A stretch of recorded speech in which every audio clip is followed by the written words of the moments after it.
Hey, what's going on, everyone? Welcome into another episode of the DC Powerplay. I'm your host, Subir, and you can find me on Twitter at PleaseWinDC. As usual, I'm joined by my two co-hosts, Drew and Amanda. They're also on Twitter as well. You can find Drew at RoboStop10, and Amanda is AWhite7877. So, just to remind you guys, we do this podcast for one of the top sports websites in the district.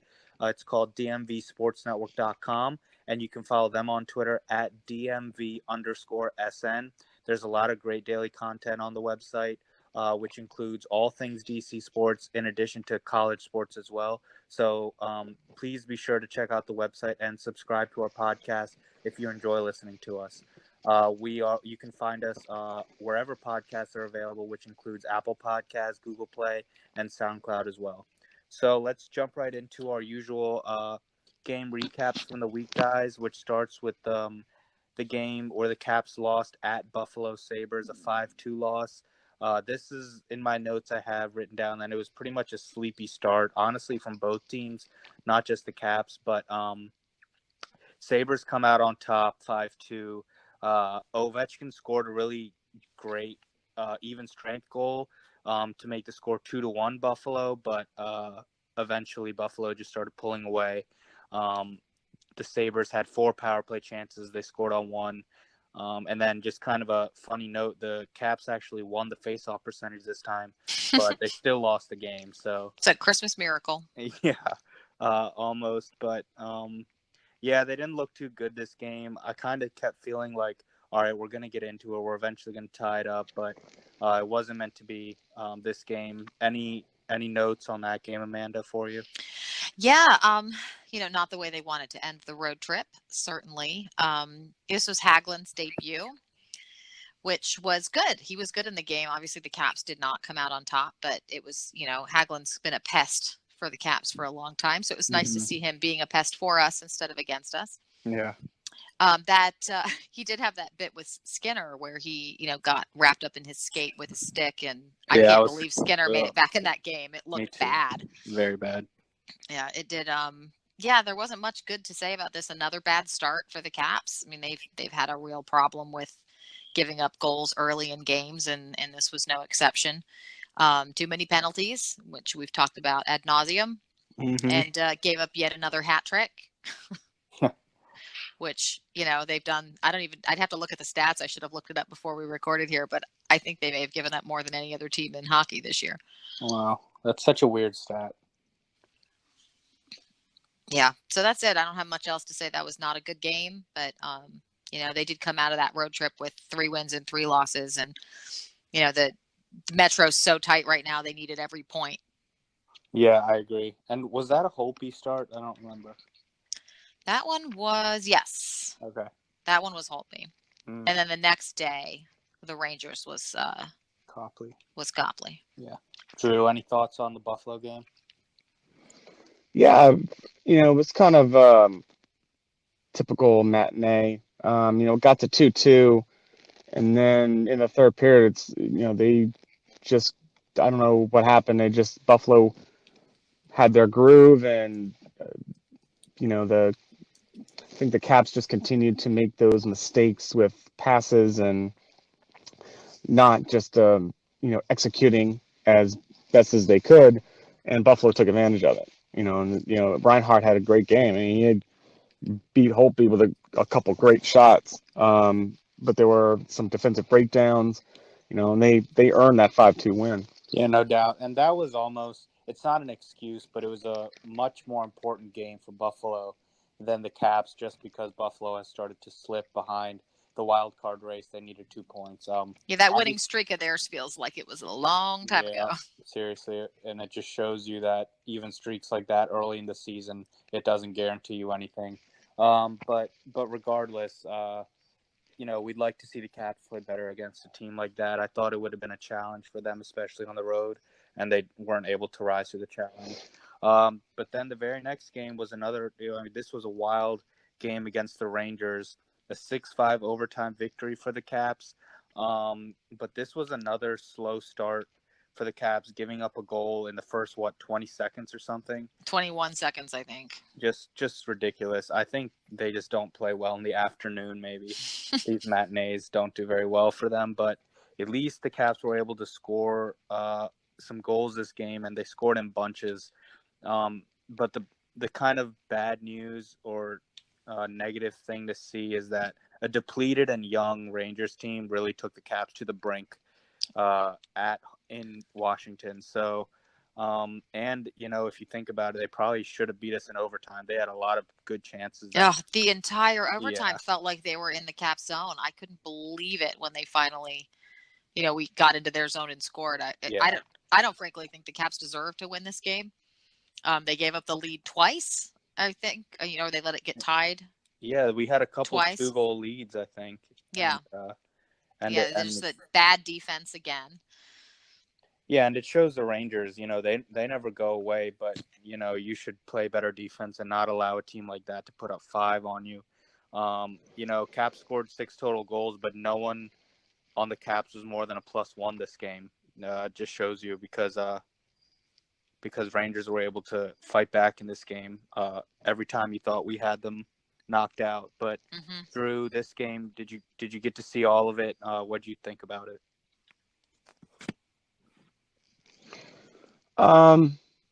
Yeah, the Ranger game, I watched the whole thing, and I just thought I was on a roller coaster the entire time during overtime. It's one of the things about 3-on-3 overtime that's really, really exciting. It's unpredictable. It's wide open, fast paced. The game was great. It was just back and forth the whole game. The Rangers played hard. They played well, especially a team that's not necessarily going to the playoffs, but they gave their A game all night. And I thought that the Caps had some moments that not so good, but others that they really played well. And I was glad they ended up with the 2 points. Yeah, for sure. It was from an entertainment standpoint. It was a great game. It was fun to watch, but from a perspective of this is a team that's, presumably got designs on repeating as cup champions. This isn't the kind of game you should be giving up 2-goal leads to a team like the Rangers. Nope, I agree completely. But the good news at the end of it, we were just happy to get 2 points out of that. That would have been demoralizing to lose that in overtime. Absolutely. Yeah. Going forward to the next game, this one did not start very well, but it ended really nicely for the Caps. We played a terrible Ottawa team and beat them 7-2. This was a game where it was, again, panic at the start, down 2-0 to a team that has no business being up against you. But I kind of knew that once the Caps were able to get 1 goal, they would score in bunches like they've done a bunch of times, and they did just that in this game. We were down 2-0 early in the first, but by the end of the first, it was either tied or it was 3-2 Caps. I can't remember. But balanced scoring throughout this game. The last 13 goals for the Caps, so against Ottawa and Rangers, none of them came from Ovechkin. So that just shows you the balance. And, I have written down that Wilson has, he's reached a career high in goals. He's now at 18. And I'm just glad that we were able to hold Ottawa to under 3 goals, and we only were penalized once, which was something I was that was one of my notes too, is finally staying out of the box a little bit better. Yeah, that was something I was watching for. How many goals are you going to give up, and are you really going to take 3 or 4 penalties against a bad team? But fortunately, they didn't. They played the way they should have. But yeah, any other notes from you guys on that game? She had a really good game. Yeah. And it was nice to see, there was some reporting after how they kept trying to put him back out there for the hat trick, and he just was like, no. He's really such a team player. That was nice to see. And of course, scoring 7 unanswered goals is always good, but another bad start. I mean, the slow starts in the first period are really concerning. I mean, we are in the home stretch of the season now, and, we've got some hard games. We've got 3 games against the Lightning coming up. They have got to figure out a way not to give up goals so early in the game, because they're always chasing the game. They're always playing from behind. And, even a game like this against a terrible Ottawa team, there's no reason why they should be playing from a position of trying to catch up.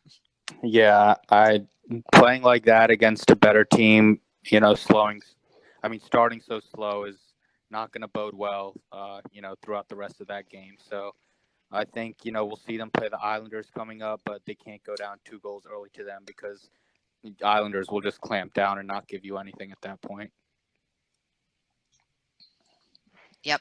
Yeah, that's true. But Drew, do you have any takeaways from the Ottawa game? It's pretty much a blowout.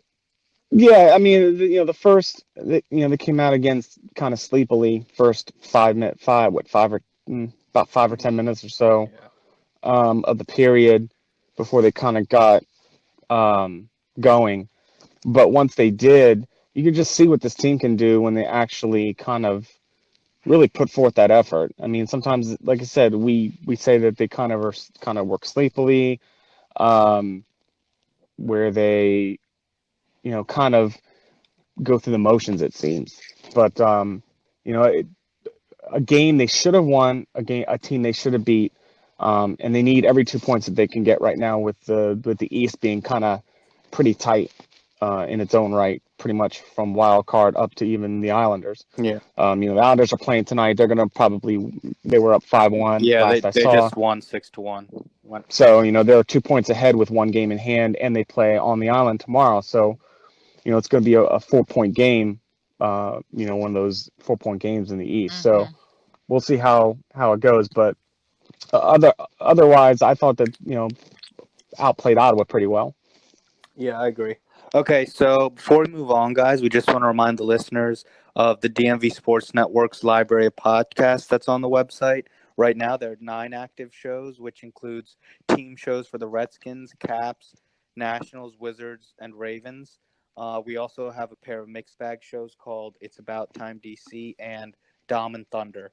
So all of these shows are available where podcasts are available, as well as the website. So please give us, some type of feedback or a subscription or a like. All of that is really appreciated. So let's now talk about a couple of the trades that happened through the deadline. Drew and I were able to discuss the Hagelin trade in the last pod, but we weren't able to talk about Jensen because that didn't happen yet. So now that we know all of the trades that the Caps have made, what are your thoughts on the Caps acquiring Hagelin and Jensen? Do you like both of these acquisitions? Do you think they fit in well, Amanda? Yeah, I do like both of these acquisitions, and I really like that they were able to make both of these trades without getting rid of Burkie. I thought for sure in order to, make a decent upgrade at the deadline, they were going to have to put him on the block because he does have a lot of upside, as we've talked about in the past, and he's struggled, but he lately has been doing better. And I think, that seems like the team has decided they want to give him a little bit more time to see what he's got. But I like both of these acquisitions. I think Hagelin I read somewhere that he has been on every team that has knocked the Caps out of the playoffs in the past, I think, 7 years, which is a pretty funny statistic. But, it's nice to have him on the team. He's a good player, and I think he's gonna do a really good job of giving them some more depth. Bowie. It's kind of sad to see him go. I saw he chose John Carlson's number 74 as his new number and an homage to Carlson, which I thought was really classy of him. His mentor, yeah. Yeah, I thought that was a really nice story. And Jensen, I like that one too. I was kind of shocked by how quickly they got him signed to a big contract. I mean, obviously he's a big part of their future plans. So, that one, we really needed to, I think, address the defense. And we've talked before on the pod here about Orlov and Niskanen's struggles this season, and they really needed to improve the defense. And he can do some penalty killing too. So the penalty kill hasn't been bad, but I feel like the amount of minutes that Carlson's been forced to play is not sustainable, that they're going to wear him out and we're going to need him with some freshness for the playoffs. So I think that since they've had Jensen, there was a article in the Post from Isabel Kershudian that in this past game against the Senators, their 3 right-handed shots had almost a perfectly equal workload, with Jensen coming in right at 20 minutes or 20 minutes and 1 second, I think it was. And Carlson and Niskanen both just over 20 and a half minutes. So Mhm. it's already done something to kind of take the pressure off of Carlson as far as minutes go. So, yeah, I like both the trades. Yeah, and that's an important note. Just to take some weight off the top defensive pairings, it will bode well going into the playoffs for sure. And you touched on the extension that the Caps gave to him right away. Was it 4 years? It was 4 years, $10 million, so 2.5 a year, which is not a bad cap hit And for a that's guy what who the can take top 4 minutes. Yeah, and that was what the Kempney deal was pretty much. So kind of my thinking when they gave that deal to him, gave the extension, and I know, Drew, you may have been thinking the same way. We thought that they were going to maybe deal Orlov or something like that. Were you surprised that after the extension that the Caps still stayed pat?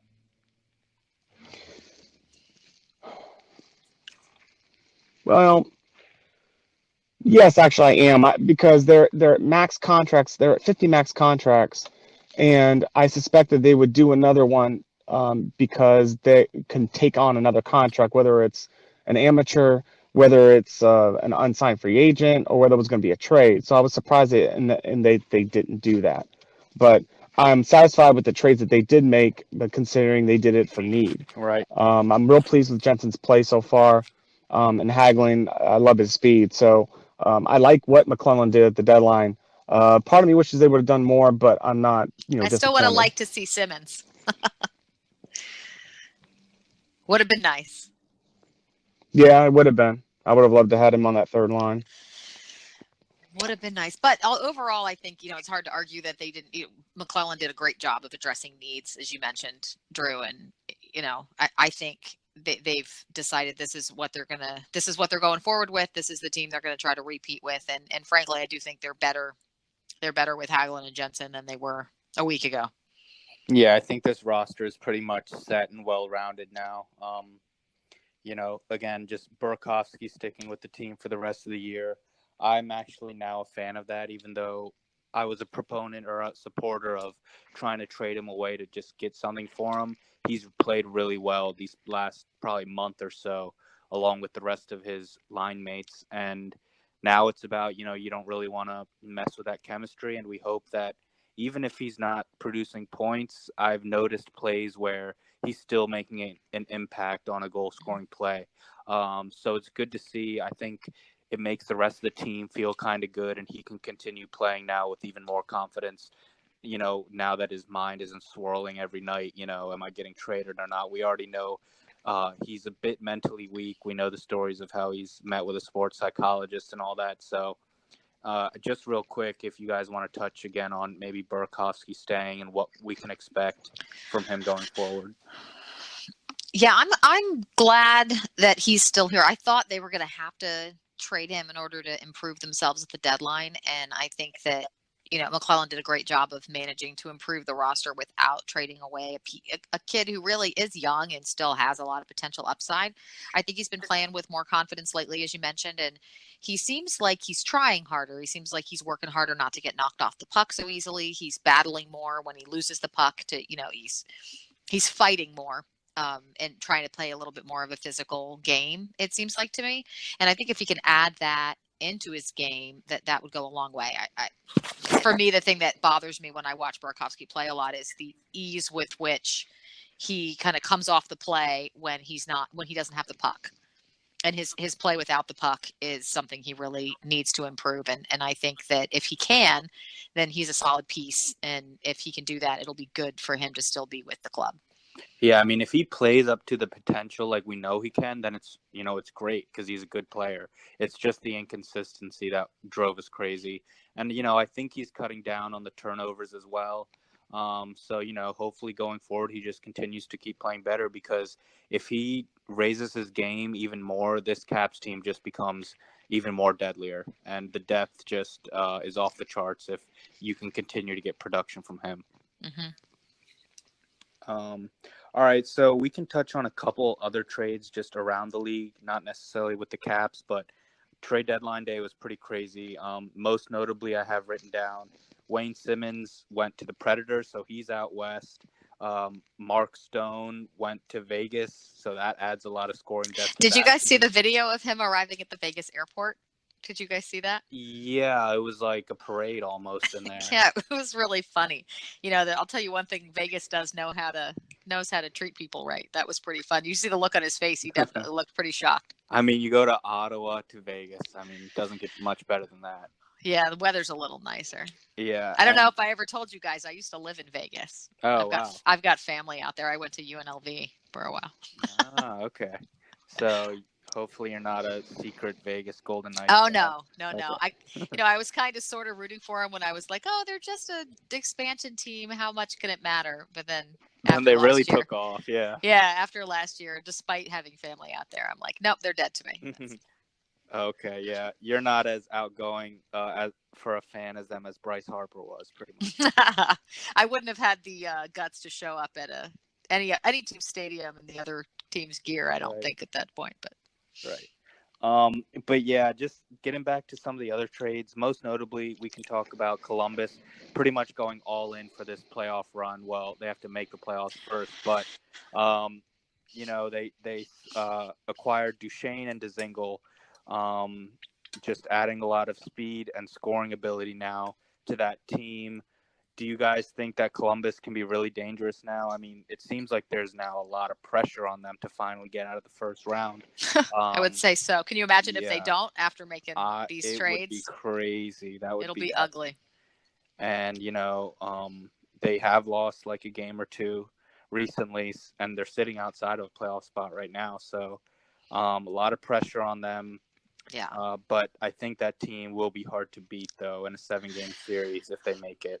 Yeah, I think so, too. They, I thought if you had asked me 2 or 3 weeks ago that at this point they'd be without Bobrovsky and without Panarin and that they would have been sellers at the deadline, and instead they went all in. So I'm surprised by the decision. I don't know that in a season where you're sitting out of playoff contention that would be the one I would decide to go all in on, but I guess we'll see what happens if they don't make the playoffs or if they get bounced again in the first round. I have a feeling heads are going to roll in Columbus. Yeah, because they've, a lot of people have used the term, mortgage their future pretty much because they've given away a lot of trades. I mean, yeah, their future draft picks rather. Sorry. But Drew, what do you think about, Columbus or any other trades made at the deadline? I'll start with Columbus. I know that they truly are all in. Excuse me. They've pushed all their chips to the table. I just don't know, how you can really mortgage probably most of your draft for the this upcoming draft, the 2019 draft, and a partial 2020 draft. I know that they're on the younger side, but when you have those assets to be able to be used to be able to draft players to recoup, whether or not you make trades or injuries or retirement or whatever. I just can't see having just 2 draft picks for the entire draft. It just doesn't make any sense to me.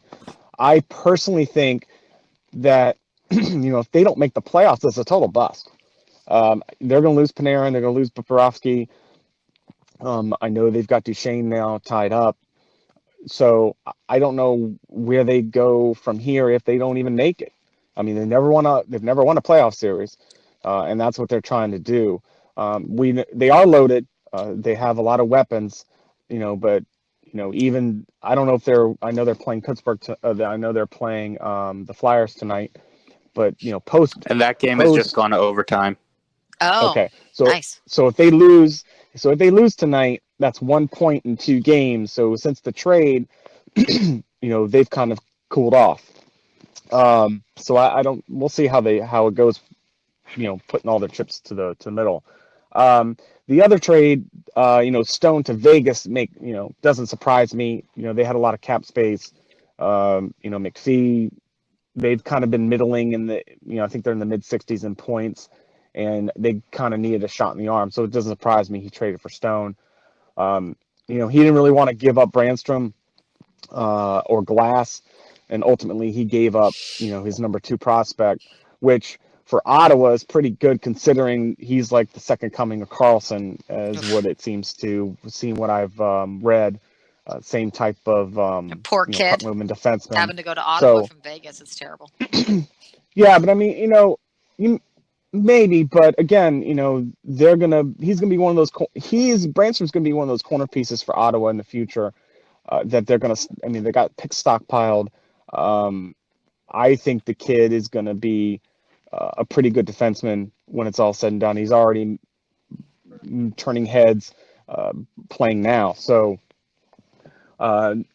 I think that he's going to be a great player. I guess the only other trade that's interesting to me is, Simmons going to Nashville. Nashville doesn't really have, they had James Neal a few years ago. They no longer have him. And I think that Simmons is actually an upgrade over Neal. I know Simmons has some mileage on him. He's had some injuries the past year or two, but I think that's a pretty good fit considering that that's kind of a feature they need, especially most likely having to go through Winnipeg. Yeah, and sorry, I just heard how the Predators wanted to add kind of a heavy body or net front presence pretty much. They signed Brian Boyle, but Simmons at this point in his career is a little bit better than Brian Boyle and can certainly muck up the front of the net and all that. And you're right, Drew, about playing Winnipeg, another big team. A player like Simmons can probably help you. Yeah, I like that trade, and I like the Mark Stone trade as well. And the Bruins got Coyle and Johansson, so they did some work too, trying to make themselves better. It's going to be a really interesting stretch run here, and the one team I'm most interested in though is the Blue Jackets. After all of their nonsense with Kuzi this year, I would dearly love to see them have gone all in and miss the playoffs. That would be awesome. Seriously, they would be flapping away. Oh yeah, I would be sending them Kuzi bird celebration gifts on Twitter for sure. Exactly. All right, so real quick, I want to touch on kind of the big news of tonight's hockey world is Tavares, who plays for the Maple Leafs now, going back. They're playing the Islanders at the Island tonight. They lost 6-1, but the Maple Leafs lost 6-1. But the big news are, I guess, at the beginning of the game, what kind of reception would Tavares get? And it was not a good one. He was booed when he came out onto the ice. They were throwing like plastic snakes onto the ice, like he's a traitor. That's brutal. I mean, they had towels that said traitor on them. Just really brutal. And I just want to know from you guys, it's kind of a personal question. Like, if you were an Islanders fan, and you were at the game, would you be booing him or would you show respect? Oh, this is hard with Bryce Harper signing with Philly today. Right. This is raw. That's why I bring it up. I'm raw today about Bryce Harper. But I'm not one to boo players. Even when Drew Storen came back, who, if anybody deserves to be booed by Nats fans, it would be Storen. But I'm just not. I can understand it. I can understand why people would do it, and I do feel betrayed by Bryce Harper signing with Philly. And I think what Tavares did was even more hurtful to Islanders fans. So I certainly get it, but I just think you could have a little class. I think, maybe turning their backs. I saw somebody suggest on Twitter, like, just everybody go silent and turn your back during the tribute videos and that kind of thing. Like, just do that. You know what I mean? If you want to make a point. But the booing and the snakes and did you see those awful Dear John videos on Twitter? Like, no. I mean, it got a little bit bad. So they made all these videos about how hurt they were by Tavares. I was like, good grief, you all sound like spurned exes. So I won't boo Bryce Harper, but I won't cheer for him either. If he'd gone anywhere else, I would have given him a nice welcome back to Nats Park. I won't cheer for him ever again.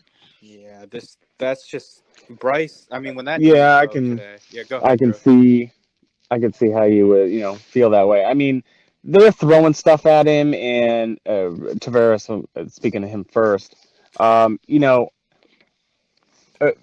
the guy's been up there for 8-9 years, and he wanted to test free agency. You can't fault him for it.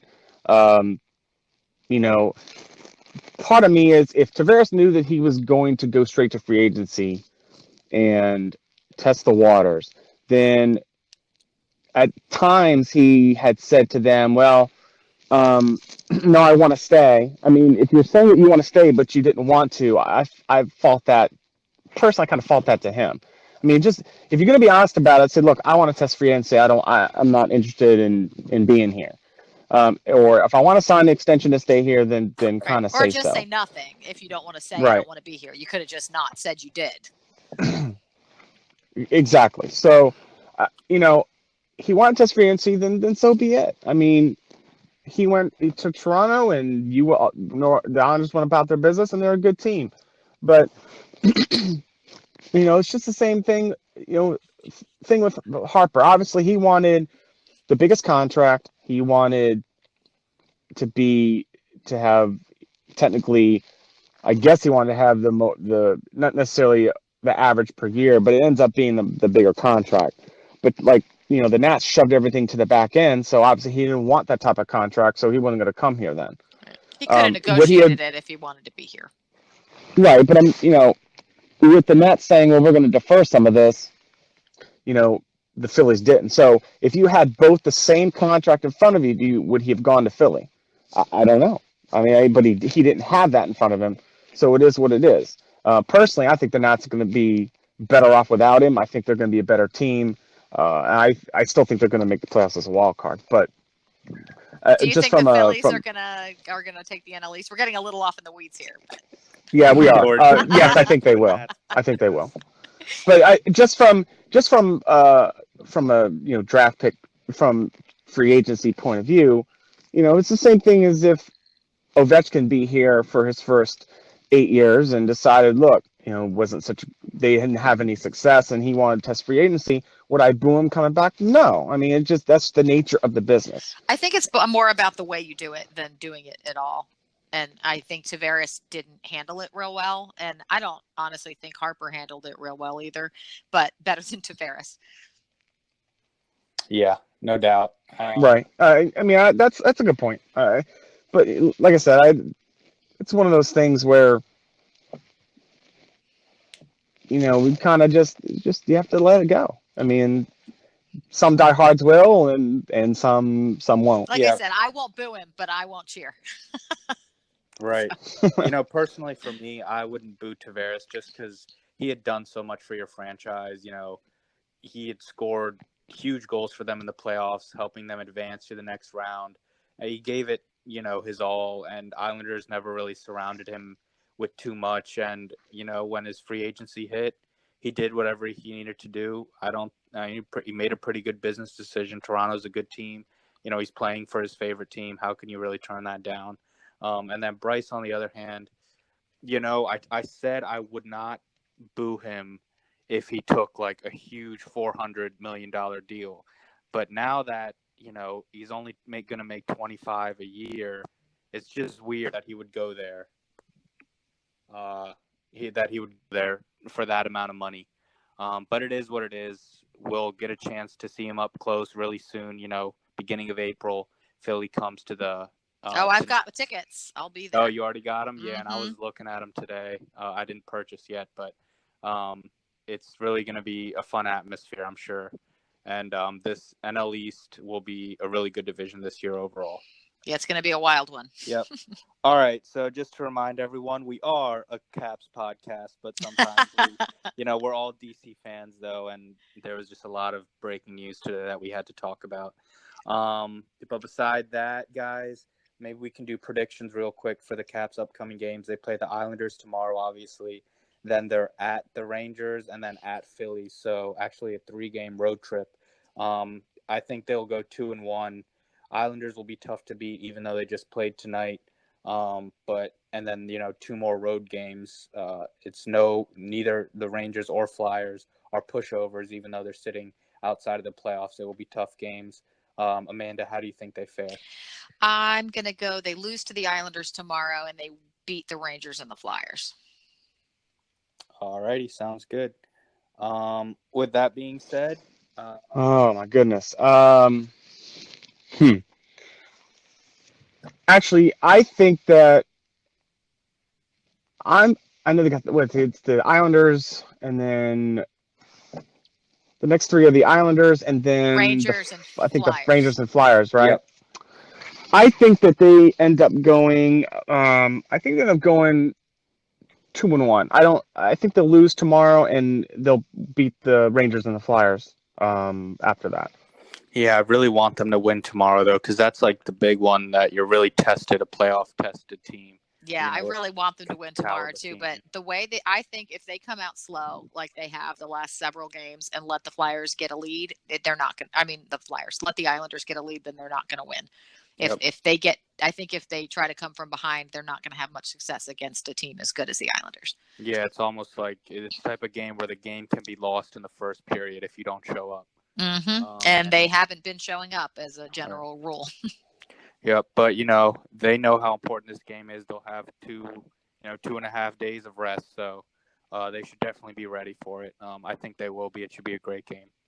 But all that being said, guys, I think that'll about do it for here in this episode of the DC Powerplay. Thanks so much for listening in. If you enjoy the podcast, just want to remember you to subscribe and leave any feedback. We read that stuff and really appreciate it. And also, don't forget to check out dmvsportsnetwork.com and follow them on Twitter at dmv_SN. Thanks for listening, and talk to you guys next week. All right. Good night, guys. Go Caps. Yeah, let's hopefully they get a good win tomorrow. Yep.